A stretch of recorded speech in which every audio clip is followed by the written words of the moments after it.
Welcome to Tech Safety Canada. In this video, we'll be discussing child sexual exploitation.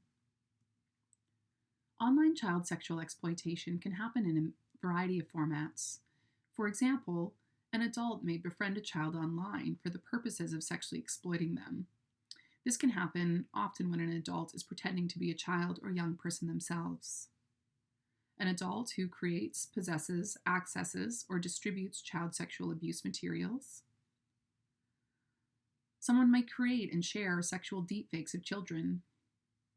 A teen may take a nude photo of themselves and share it with their romantic partner, and that partner may later share that image without consent, and then have their classmates further share the image. An adult may show a child pornography in order for the purposes of sexually abusing the child. And someone may force a child to send more sexual images of themselves by threatening to share an initial nude image that they have of them.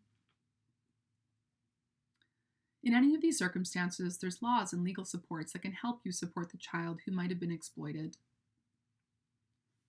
In Canada, there's a variety of criminal laws that apply to child sexual abuse material and child sexual exploitation. There's laws against child pornography, both making, distributing, possessing, and accessing it, invitation to sexual touching, luring a child or grooming them on the internet for sexual purposes, making sexually explicit material available to a child, sexual interference, and sexual exploitation are all laws that apply to sexual exploitation against children. However, there's also many general criminal laws that could apply to sexual exploitation against children. For example, the non-consensual distribution of intimate images, or extortion, uttering threats, harassment, or voyeurism, which is when someone secretly films another person for sexual purposes. If you think a criminal offense has happened against a child, you should report it to your local police station. If you're aware that a child is being abused, you also have a duty to report that to the child protection organization in your community. When reporting to law enforcement, you'll want to bring in evidence that you have to support the complaint. You may also want to contact a local victim service organization or child protection organization for support. If the person is found guilty, the court may sentence them to time in jail, probation, or make an order for the accused to do things such as delete the image or stop communicating with the victim. However, even if a person is found guilty, they may not always face jail time. With young people, it's important to know the difference between child pornography, non-consensual distribution of intimate images, and legal intimate image sharing. In Canada, we have what's called a private use exception under our child pornography laws. So even though it's technically considered child pornography when a young person takes an intimate image of themselves, we have this private exception rule that allows young people to take nude or sexual images of themselves to keep for themselves, and it won't be considered child pornography. This also includes images that young people might take or share with their close in age legal sexual partner. But often young people are misinformed that the images that they might take of themselves are a form of child pornography, and when those intimate images are then used in exploitative ways or shared without consent, they feel intimidated or afraid of reporting this to trusted adults in their life over fear of them themselves getting charged with child pornography, which has almost never occurred in Canada. For more information and some infographics on how to know the differences between when an intimate image of a young person might be considered child pornography, non-consensual intimate image sharing, or legal intimate images, visit diydigitalsafety.ca. There's also option for civil laws. In many jurisdictions, there's organizations that provide supports for young people who have either been cyberbullied, had their intimate images shared without consent, or who have had child pornography made and distributed that features them. In Nova Scotia, young people and the adults that support them can contact CyberScan for various things, including intimate image sharing and cyberbullying. In Manitoba, the Centre for Canadian Child Protection provides supports for young people who've had their intimate images shared, and as well deals with child sexual exploitation online.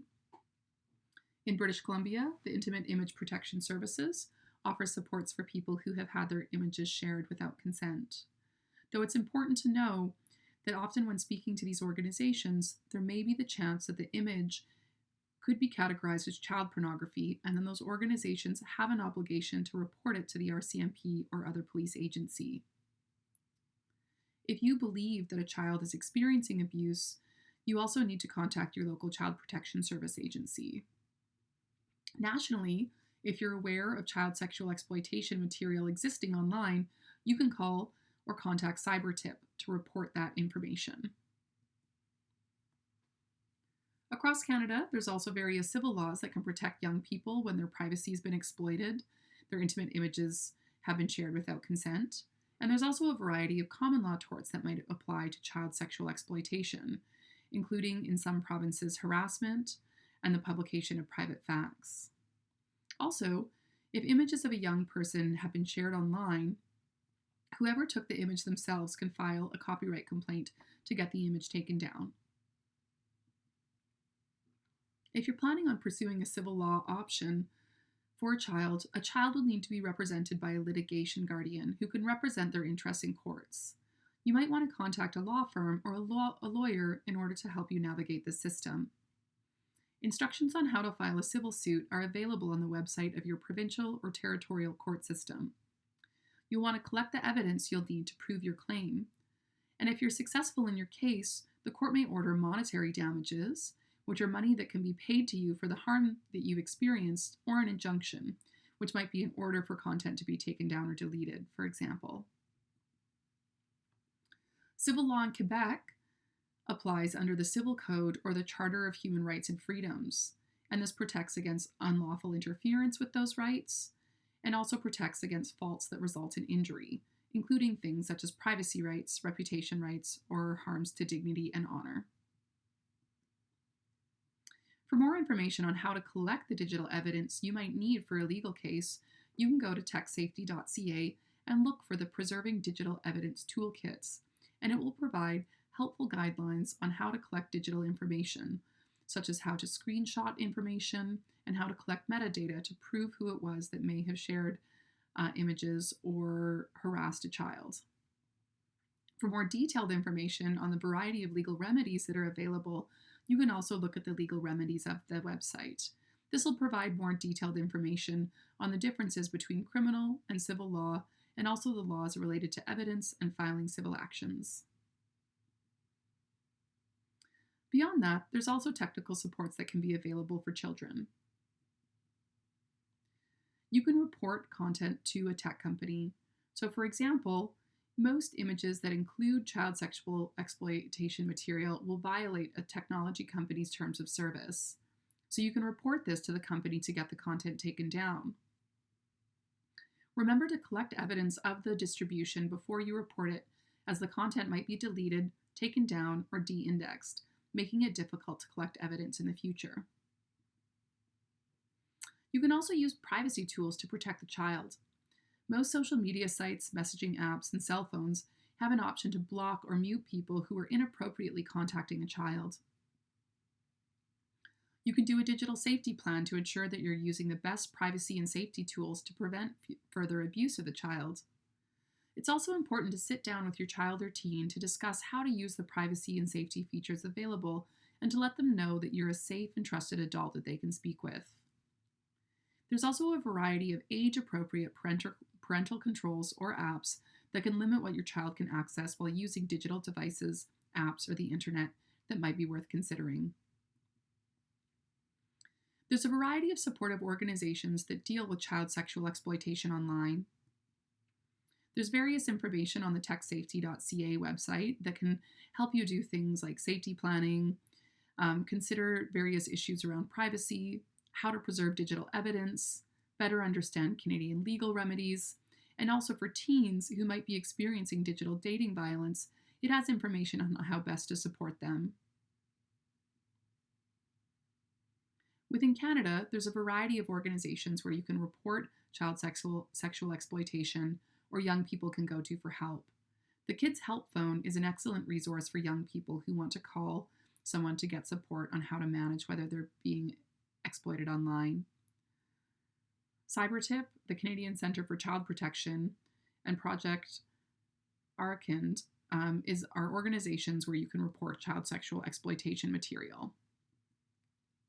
Additionally, if you'd like to learn about young people and their general digital rights, especially as an adult, how to talk to young people about how to be safe online, there's a variety of excellent organizations in Canada, including Media Smarts, the YWCA, DIY Digital Safety, and PrevNet. These organizations have done a variety of research projects and provide toolkits and guidelines for parents and trusted adults to help work with young people to better understand their digital rights. Thank you so much for watching our video, and thanks so much to our funders for sponsoring us.